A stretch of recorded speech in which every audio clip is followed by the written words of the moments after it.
नमस्कार दोस्तों, आज के योगमय जीवन के नए एपिसोड में आप सभी का स्वागत है।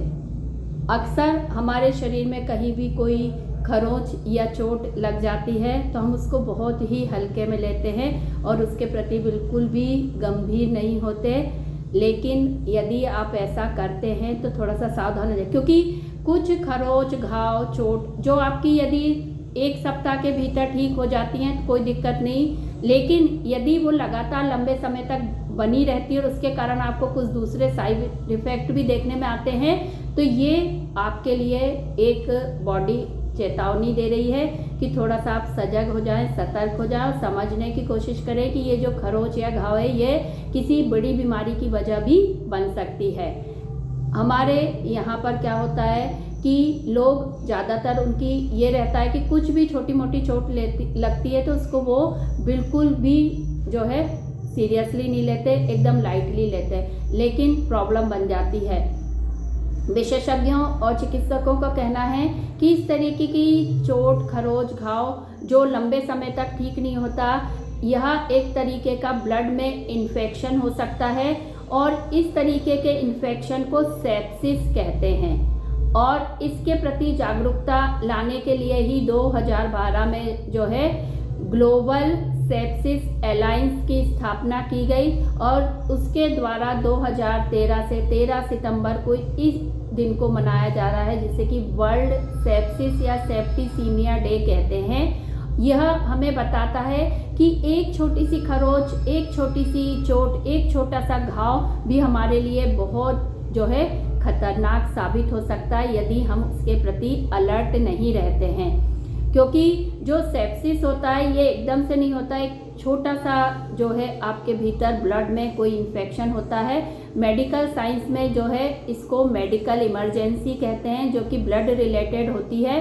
और इसकी वजह से क्या होता है, ये जो संक्रमण होता है आपकी इम्यूनिटी पावर को कम कर देता है और हम जानते हैं कि जब हमारी इम्यूनिटी पावर कम होती है तो हम किसी भी तरीके के हमले के लिए एकदम से तैयार हो जाते हैं। और यही होता है कि फिर किसी भी तरीके का बैक्टीरिया, फंजाई, वायरस हमारे शरीर पे अटैक करने लगता है। इसकी वजह से कई तरीके की बीमारियों के हम शिकार हो जाते हैं।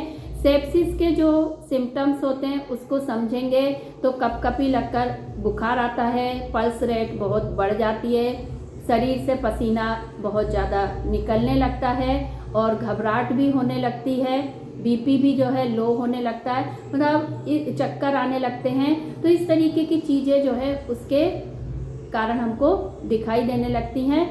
और डॉक्टर का कहना है कि यदि हम अवेयर रहते हैं तो हम इससे बच सकते हैं, ऐसा नहीं है। और हमें ये भी देखना है कि इस बीमारी का खतरा किसको होता है। तो फ्रेंड्स, इस बीमारी का खतरा सबसे ज़्यादा न्यूबॉर्न बेबी को होता है, प्रेग्नेंट लेडी को होता है, डायबिटिक पेशेंट को होता है और ओल्ड लोगों को होता है, क्योंकि इन सब की इम्यूनिटी बहुत जो है वीक रहती है। और जिनकी इम्यूनिटी वीक होती है सेप्सिस के कारण उनको और भी अदर प्रॉब्लम्स होने लगती हैं।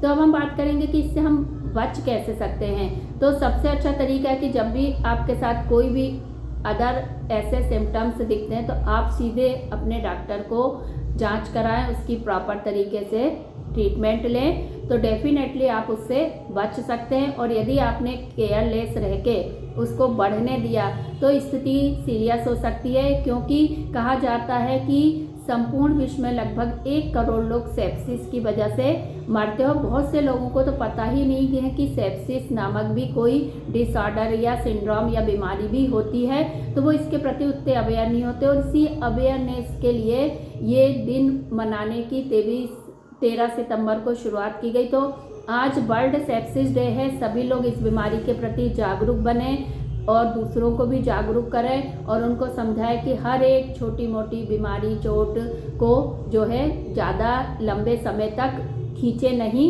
थोड़े 2-4 दिन तक आप वेट कर सकते हो, उसके बाद ज़रूर अपने डॉक्टर को दिखाएं और जैसा भी वो इलाज बताते हैं वैसा आप करें तो आप निश्चित ही ऐसी खतरनाक बीमारी की चपेट से बच सकते हैं। अदरवाइज आप अदर बीमारियों के भी शिकार हो सकते हैं।